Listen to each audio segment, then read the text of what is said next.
So I want to pass the mic over to Rosanna, who you've seen the bio, so I'm not going to do the bio, to really talk about what's going on globally and how does that relate to you and what can you do about it. There's information on the table, and afterwards we're going to have time for Q&A, and there's a number of the ILGA board members here, and including the first public appearance of the first executive director of ILGA, who happens to be a fellow Canadian, which I think is just really great.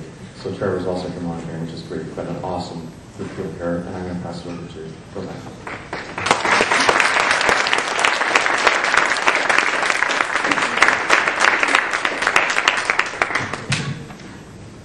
Thank you, Brad. My name is Rosanna Caldera.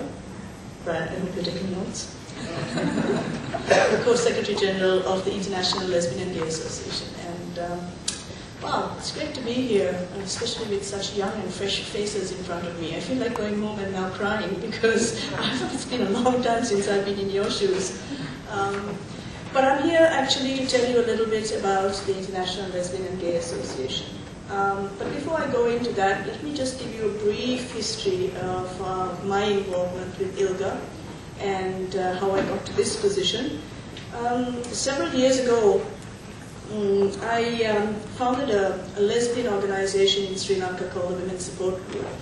And as part of that, we were invited to go for the first ILGA conference, well, my first ILGA conference in 2001, which happened to take place in Oakland, California. And having lived in the San Francisco Bay Area for 15 years of my life, I was more than happy and thrilled to be going back to the Bay Area, because the Bay Area, San Francisco, is where I actually first came out, because it was impossible to do that in my country at that time.